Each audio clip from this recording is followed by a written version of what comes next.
Hi everyone, welcome to a brand new season of Coffee with Hiretual, episode 1.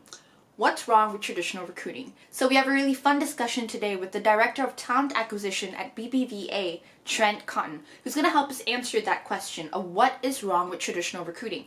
So we're going to be talking about the 4 pitfalls of traditional recruiting and learn how Trent and his team replaced that with something a little new called sprint recruiting. So what exactly is sprint recruiting? What are the driving principles behind it? How can you and your team get started with it? Watch the rest of the episode to find out. All right, Trent, welcome to Coffee with Hiretual. Super happy to have you here with us today. Why don't you tell our viewers more about yourself, what you do, and how your journey has been in the talent acquisition space? All right, great. I am Trent Cotton, the Director of Talent Acquisition for BBVA. It's an international bank. I am responsible for managing the talent acquisition strategy and execution, as well as our 28-member team here in the US. And my journey to recruiting is a little different. So I started out as a banker and fell in love with recruiting, got a contract position at a bank, and that was 16 years ago. And so I just kind of found that I found my knack, and I always liked sales, always liked relationships, and building those relationships. And I think at its core, that's really what recruiting is. I'm going into your blog, sprintrecruiting.com, which I know me, the rest of the marketing team here at Hiretual, we read it all the time, where you discuss some pretty interesting topics in the talent acquisition space. But a big one that I'm really interested to dive in more about in this episode of Coffee with Hiretual is sprint recruiting. More so, what is sprint recruiting and the driving principles behind it? I know that's a very big, important thing for you. It's kind of a fun story to tell. About 2.5 years ago, I'd reached there's been twice that I've reached this point in my career going, okay, am I doing the right thing? About at that point, it was late, kind of the summer of 2017. As an organization, we started to go through an agile transformation. So I was very, very fortunate that I got to go through a week-long design thinking class, or actually it was 2 weeks long, design thinking class, Kanban, and then agile methodology.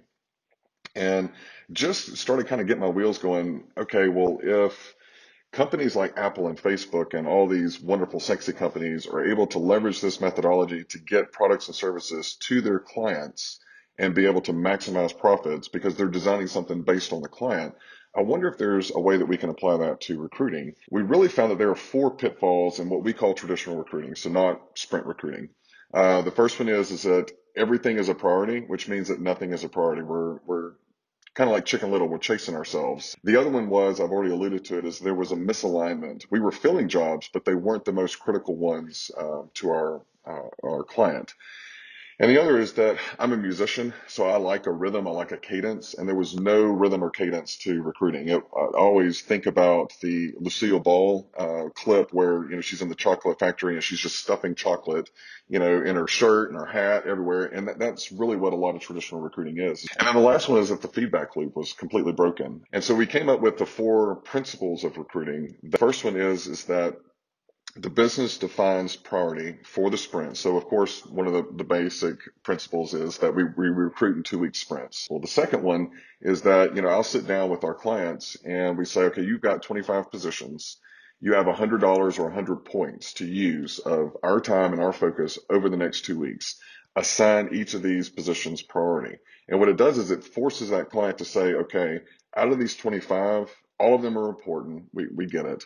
But these top 5 are mission critical for me to be able to hit the target to release this product or to meet the needs of our clients. And so they may say, this one is 40 points, this one is 20 points, this one is 15, and then so on. What we also did is we created a feedback loop SLA.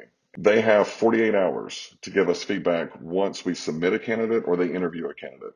We have 48 hours to give our candidates feedback, and we also have 48 hours to respond to our client whenever they say, hey, we need to change the strategy.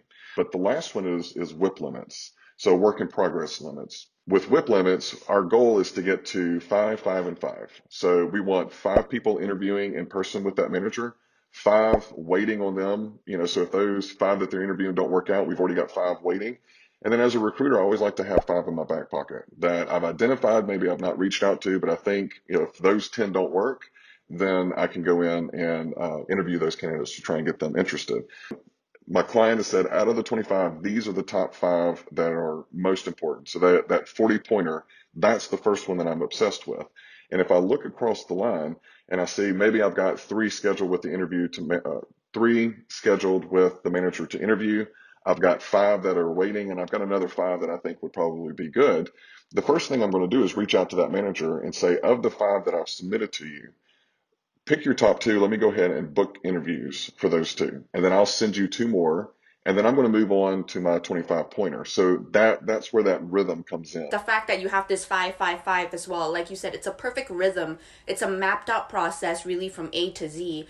And it wasn't there like 3 years ago. You built that in, and it's possible. It's very possible to change the model of traditional recruiting and make it a little different, innovate it. I think recruitment as an industry has gotten a lot more complex over the years. It's not getting any easier. How do you think recruiters can overcome these pitfalls that you mentioned with innovation through technology, and more specifically deep technology like artificial intelligence and machine learning? So in the book, I actually share my recruiting utopia, and I think I did it on the blog too, of what I'm trying to get our organization, kind of that utopia.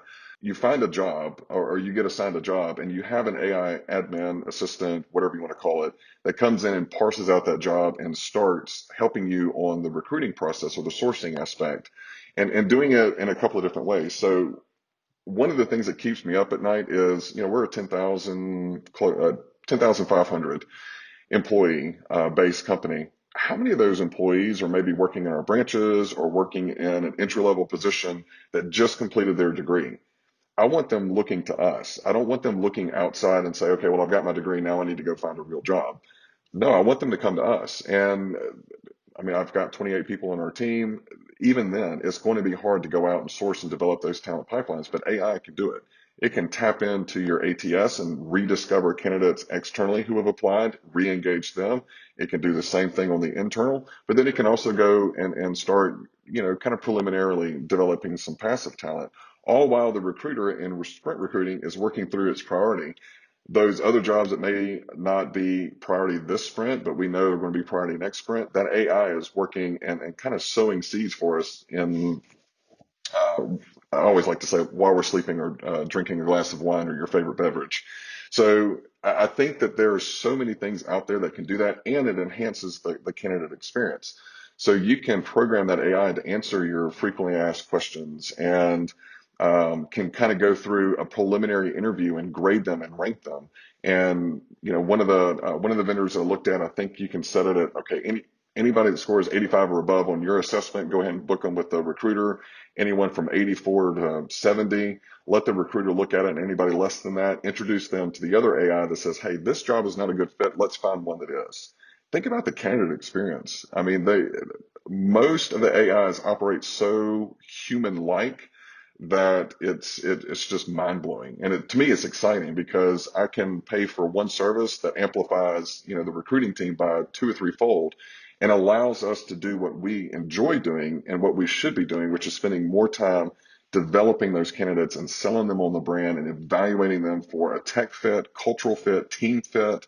And right now we can't, because even with Sprint, we're still, just the sheer volume of things that are going in. It's like, okay, do you qualify? Let's move you on to the manager. But I want them to really sit down and be career consultants for our candidates and talent consultants for our managers. And the only way that we can do that is if we have AI kind of helping on that admin stuff on the front end. And then once the candidate says, I do, have that AI track them down to make sure that all their paperwork has been done. Continue to sell them on the company. Hey, here's our commitment to D&I, or here's a little bit more about your job. Here's a little bit more about your team. And to me, it's just an enhanced candidate experience, as well as maximizing the efficiencies that we've already found with Sprint. It's taking it to a whole nother level. And the cost, I mean, the economies on AI are just mind blowing. I mean, why someone would not want to look at it, I can't fathom it, quite honestly.